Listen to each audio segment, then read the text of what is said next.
कैसे हैं आप सब? स्वागत है आपका टीचिंग इंस्टीट्यूट में। बात करेंगे बिहार में 7वें चरण शिक्षक बहाली होने जा रही है। आपको पता है, हमने पहले भी आपको कई वीडियोस में अपडेट दे के रखा है। आपने भी अलग-अलग न्यूज़ सोर्सेज़ के माध्यम से, अखबार पत्रों के माध्यम से इसकी जानकारी आपको मिल चुकी होगी। लेकिन सोचने वाली बात यहाँ पर ये है, क्या बीपीएससी के द्वारा यानी बीपीएससी के द्वारा जो भी staff Bihar staff selection commission जो है उसके द्वारा यहाँ पर 7वें चरण शिक्षक की नियुक्ति होने जा रही है। इसके संबंध में बात करेंगे, क्योंकि शिक्षा मंत्री कभी कुछ बयान देते हैं, सो के उठते हैं, कभी कुछ बयान दे देते हैं, कभी कुछ बयान दे देते हैं।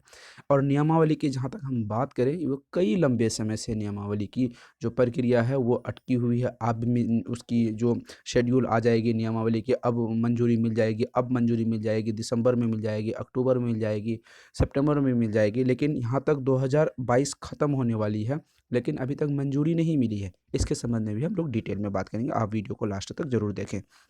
देखिए, यहाँ पर हेडिंग जो दिखा रहा है आपको, नियमावली में बदलाव की तैयारी। पहले तो नियमावली बनी नहीं है तो बदलाव कैसे होगी? अभी तक कोई चीज़ हो नहीं। हाँ, पुराने वाली नियमावली में बदलाव की तैयारी तो बहुत लंबे समय से चली आ रही है। यानी जैसे छठे चरण में हुआ था उसको 7वें चरण में वैसे नहीं होगा।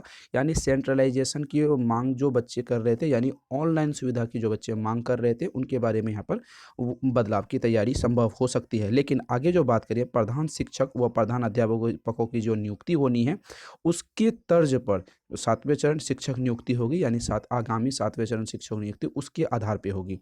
तो सोचने वाली बात यहाँ पर यह है कि प्रधान शिक्षक जो बहाली होनी है, 40,500 पदों की भर्ती जो बीपीएससी के माध्यम से होनी है, तो उसकी एग्ज़ाम्स जो है वो बीपीएससी कंडक्ट करवा रही है। उसके जो प्रोस्पेक्टस बीपीएससी निकाली है, उसके जो रूल नियम जितने भी वो बीपीएससी के अकॉर्डिंग होगी। तो ये अलग मसले हैं। अगर आप यहाँ पर आज सो के उठने के बाद जो शिक्षा मंत्री हमारे चंद्रशेखर महोदय अब बिहार के जो हैं, वो आके कहते हैं कि जो नियुक्ति होगी वो बीपीएससी के तौर पे यानी प्रधान शिक्षकों के तौर पर 7वें चरण की बहाली होगी। कैसे? क्योंकि बीपीएससी ने आपको एग्जाम्स कंडक्ट नहीं करवाए हैं, तो वहाँ पर बहाली 7वें चरण की जो बहाली है बीपीएससी के माध्यम से कैसे हो सकती है? ये तो इलीगल है, ये होना नहीं चाहिए। अब उनकी जो बातें हैं, वो लोग चाहते हैं कि नियमावली में कुछ फेरबदल कर दी जाए। तो सबसे पहले नियमावली जो फेरबदल होगी, तो इतनी बड़ी फेरबदल होने की कोई चांसेस हमको नहीं नज़र आते, क्योंकि सेंट्रलाइजेशन हो सकती है, ऑनलाइन हो सकती है, लेकिन बीपीएससी के तौर पर यहाँ पर बहाली होना मुझे नहीं लगता, ये संभव होना नहीं दिख रहा। अब देखते हैं आने वाले समय में क्या कुछ इसके बारे में अपडेट आती है।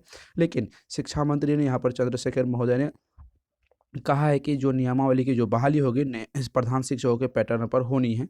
अब देखिए, जब तक यहाँ पर कंक्लूजन की बात आती है, जब तक आपको नियमावली तैयार होकर हमारे सामने नहीं आ जाती है कि उनके बारे में क्या होगी, क्या कुछ उसमें बदलाव किए गए हैं। ऑनलाइन तो होनी ही होनी है, सेंट्रलाइजेशन की बात चल रही थी उसको होनी है, लेकिन बीपीएससी के माध्यम से जो आपकी बहाली होनी है, इसमें अभी असमंजस बनी पड़ी है। लेकिन कुछ नहीं कहा जा सकता। लेकिन अगर हम मेरे पर्सनल अकॉर्डिंग की अगर बात करें, तो यहाँ पर ये चीज़ें गलत है, ये इल्लीगल है, ये ऐसा नहीं हो सकता।